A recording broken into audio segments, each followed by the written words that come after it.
بھائی مجھے تھوڑا سا شہد دے دو، مجھے اشد ضرورت ہے، مجھے ایک بیماری ہے، اس کا علاج شہد سے ممکن ہے۔ افسوس میرے پاس اس وقت شہد نہیں، ویسے شہد آپ کو مل سکتا ہے، آپ کو کچھ دور جانا پڑے گا۔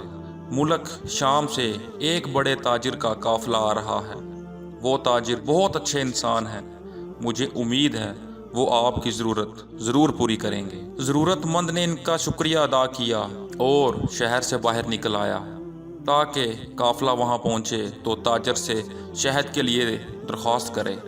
آخر قافلہ آتا نظر آیا، وہ فوراً اٹھا اور اس کے نزدیک پہنچ گیا۔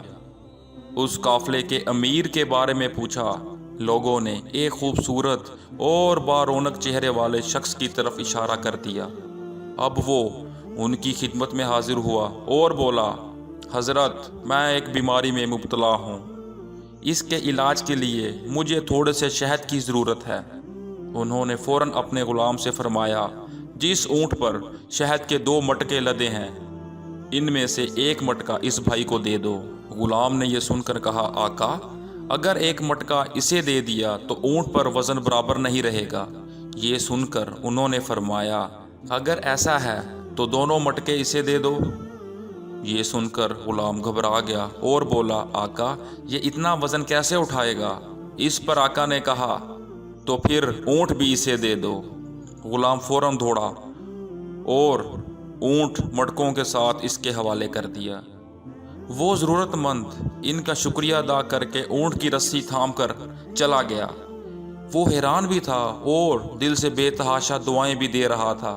وہ سوچ رہا تھا، یہ شخص کس قدر سخی ہے، میں نے اس سے تھوڑا سا شہد مانگا، اس نے مجھے 2 مٹکے دے دیے، اور صرف مٹکے ہی نہیں، جس پر مٹکے لدے تھے وہ اونٹ بھی دے دیا۔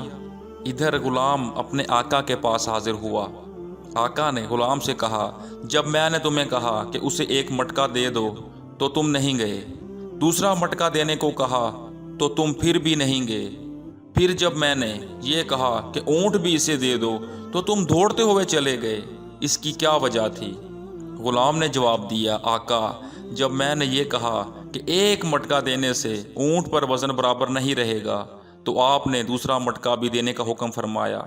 جب میں نے یہ کہا کہ وہ دونوں مٹکوں کو کیسے اٹھائے گا تو آپ نے فرمایا، اونٹ بھی اسے دے دو۔ اب میں ڈرا کہ اگر اب میں نے کوئی اعتراض کیا تو آپ مجھے بھی اس کے ساتھ جانے کا حکم فرما دیں گے، اس لیے میں نے دوڑ لگا دی۔ اس پر آقا نے کہا، اگر تم اس کے ساتھ چلے جاتے تو اس غلامی سے آزاد ہو جاتے، یہ تو اور اچھا ہوتا۔ جواب میں غلام نے کہا، آقا میں آزادی نہیں چاہتا، اس لیے کہ آپ کو تو مجھ جیسے سینکڑوں غلام مل جائیں گے، لیکن مجھے آپ جیسا آقا نہیں ملے گا۔ میں آپ کی غلامی میں رہنے کو آزادی سے زیادہ پسند کرتا ہوں۔ پیارے سامعین، کیا آپ کو معلوم ہے وہ آقا کون تھے؟